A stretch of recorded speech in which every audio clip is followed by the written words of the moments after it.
Hi అండి. అందరికీ నమస్కారం. ఇప్పుడే అందిన తాజా వార్త. రాష్ట్రంలో మరో కొత్త పార్టీ. తీవ్ర షాక్లో ముఖ్యమంత్రి. వీడియో ఎక్కడ స్కిప్ చేయకుండా చివరి దాకా చూడండి. అప్పుడే పూర్తి ఇన్ఫర్మేషన్ తెలుసుకోగలరు. అలాగే ఫస్ట్ టైం మన ఛానల్ని చూస్తున్నట్లయితే ప్లీజ్ సబ్స్క్రైబ్ చేసుకోండి. మరికొన్ని రోజుల్లో ఆంధ్రప్రదేశ్లో ఎన్నికలు జరగనుండగా సిబిఐ మాజీ జేడీ లక్ష్మీనారాయణ సరికొత్త రాజకీయ పార్టీని స్థాపించారు.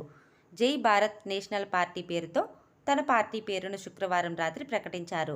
ఇది సాధారణంగా పెట్టిన పార్టీ కాదు, ప్రజల్లోంచి పుట్టిన పార్టీ అన్నారు. మాజీ జేడీ లక్ష్మీనారాయణ మీడియాతో మాట్లాడుతూ ఏపీకి ప్రత్యేక హోదా తేవడం కోసమే తమ పార్టీ పుట్టిందన్నారు. ఎవరూ అవినీతి చేయలేని విధంగా చూడడానికి పుట్టిన పార్టీ జై భారత్ పార్టీ అని పేర్కొన్నారు. ఒకరు అభివృద్ధి పేరుతో ఒక నగరం కట్టడాన్ని లక్ష్యంగా ఒకరు పనిచేశారు. అవసరాల పేరుతో అభివృద్ధిని పక్కన పెట్టింది మరొకరు. ఈ రెండింటినీ బ్యాలెన్స్ చేయడానికి తాను పార్టీ ఏర్పాటు చేసినట్లు తెలిపారు. జై భారత్ నేషనల్ పార్టీ జెండాను మాజీ ఐపీఎస్ అధికారి లక్ష్మీనారాయణ ఆవిష్కరించారు. పార్టీ జెండాలో కాషాయం, తెలుపు, ఆకుపచ్చ రంగులు ఉన్నాయి. లక్ష్మీనారాయణ పిడికిలి బిగించినట్లుగా ఉన్న ఫోటో సైతం జై భారత్ నేషనల్ పార్టీ జెండాలో ముద్రించి ఉండడం మీరు గమనించవచ్చు. ప్రజాస్వామ్యంలో ప్రజల అభిమతాన్ని ముందుకు తీసుకువెళ్లడానికి పార్టీ పెడుతున్నట్లు చెప్పారు. రాష్ట్ర రాజకీయాల్లో మార్పు తీసుకురావడానికి తన పార్టీ నాంది పలుకుతుందన్నారు.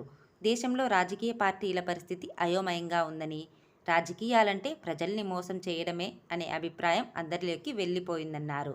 రాజకీయాలు అంటే సుపరిపాలన అని చెప్పడమే జై భారత్ నేషనల్ పార్టీ సిద్ధాంతమని లక్ష్మీనారాయణ స్పష్టం చేశారు.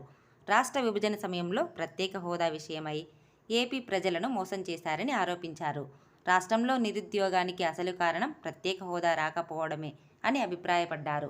పార్లమెంటులో ప్రత్యేక హోదాపై ప్రశ్నించడానికి 3 సార్లు అవకాశం వచ్చినా అడిగే ఆ ధైర్యం రాష్ట్రంలో ఎవరికీ లేదంటూ సంచలన వ్యాఖ్యలు చేశారు.